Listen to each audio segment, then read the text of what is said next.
So mainit pang issue, no? Boss Toyo, ano na naman yung pinasok mo, Boss Toyo, na yan? So si Boss Toyo po, merong isang event sa isang lugar na yan at nagkaroon sila ng kainitan nung isang kasama nila doon.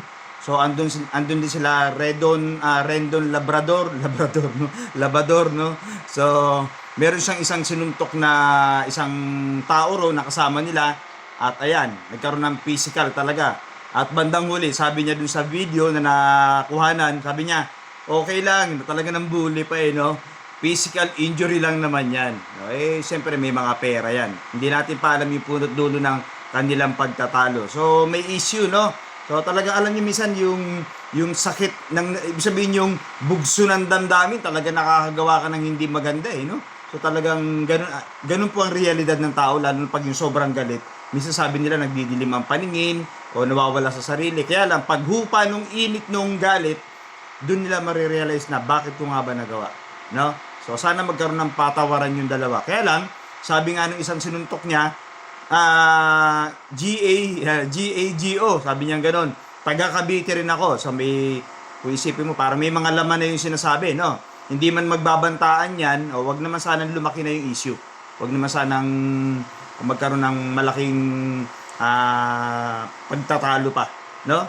So, hindi pa natin alam yung dahilan niya, kaya medyo mainit pa yan, baka lumabas na rin sa balita. At talaga naman, Boss Toyo, hindi pa nga tapos yung kay Cara David mo, no? Kasi dun sa nangyari nga dun kay Cara David, kaya nga nagkaroon ng intriga Cara David versus Boss Toyo. Siyempre, kung ako tatanungin ninyo, sino ba mas paniniwalaan ko?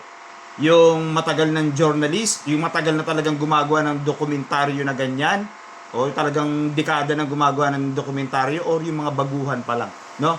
Unang-una kasi, ang issue nga doon sa mga hindi pa nakapanood, ayon lang doon sa napanood natin na ang sabi ay hindi naman daw pag-aari ng mga Aita yung kabundukan, yung area doon. So hindi yun. May tinatawag sila doon na concern na hindi ko lang ganong nare-research pa, no. May tinatawag sila ron na yung area na yun ay nasa pangangalaga mismo ng mga katutubong Aita, no? At sinasabi, nasa taas naman daw yun. Sabi nung iba, no?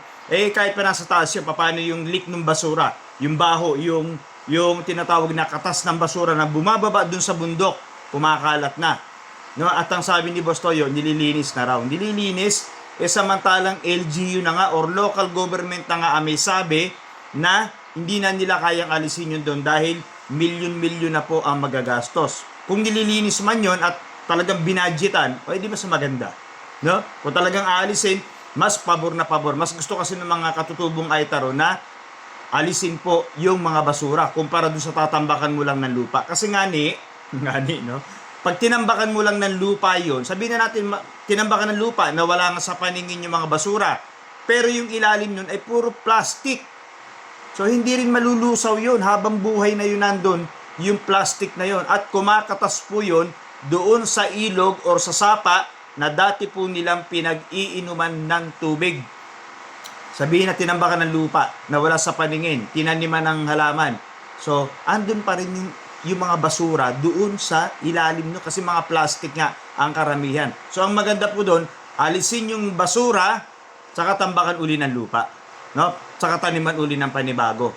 Kaya nga nagkaroon ng controversial no, na tungkol kay Boss Toyo na parang hindi naman talagang totally kumakampi si Boss Toyo. Parang ano lang naman niya yon, yung parang bang sentimento niya or sarili niyang opinion yon. Sabi pa nga niya, wala namang amoy Hihintayin pa bang magkaamoy? Basura yun. Di pwedeng walang amoy. Mag-aamoy at mag-aamoy talaga yan. Lalo na kung may mga nabubulok na hindi pa natin alam kung ano yung mga tinapon doon, no?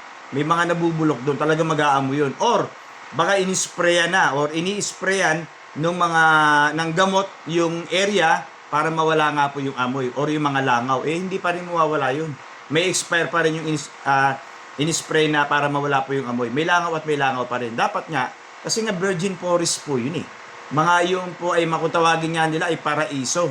So, naging nangyari, paraiso ng basura na. Paano kung hindi natigil? Isipin nyo, 7 taon, 7 years bago nahinto. Paano nga kung hindi yan na dokumentaryo or hindi yan na research, no? Di hanggang ngayon, tumutuloy pa rin ang basura dyan, no? So, buti na nga lang at na-research or napuntahan ni Miss Cara David. At ayon pa nga dun sa mga LGU representative na sabi nila, hindi naman namin alam na may mga nakatira dyan. Pero pag nakita nyo sa drone, may mga bahay doon sa paligid.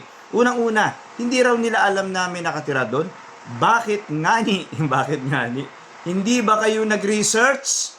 Hindi nyo ba kinausap yung mga katutubo o baka may nakatira ba doon? Kasi magtatapon kami ng basura doon. Magtatapon kami ng ganito. So hindi nila sinabi sa mga katutubo kasi kapag sinabi pa lang, miniting pa lang bago magtambak ng basura doon, malamang papalaga na yan ng mga katutubong AITA. Hindi na agad papayagan niya, magmi-meeting-meeting na agad ang mga AITA. Naku, basura pala yung itatapon doon.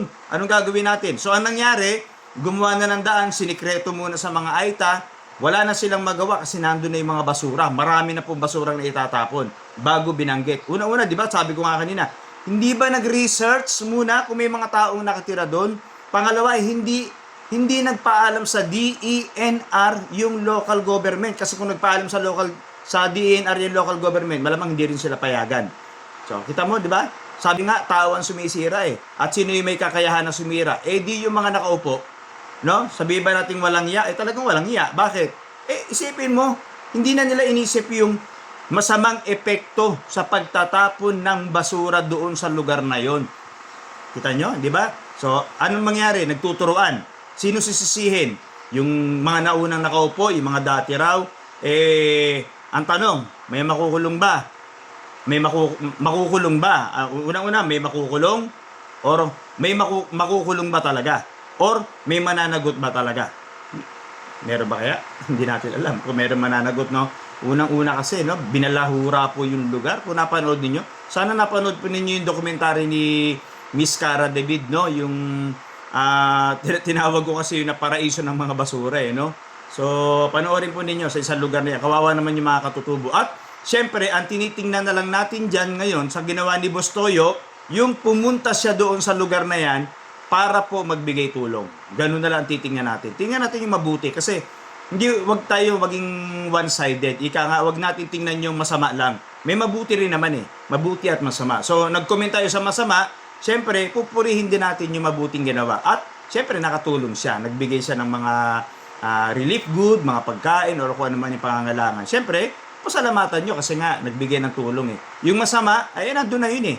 So, dapat i-correct. Kagaya nung sa LGU. Anong gagawin ng LGU ngayon? So sabi kasi, pansamantala lang yung mga basura na yon. Naging pansamantagal. So ganun po nangyari.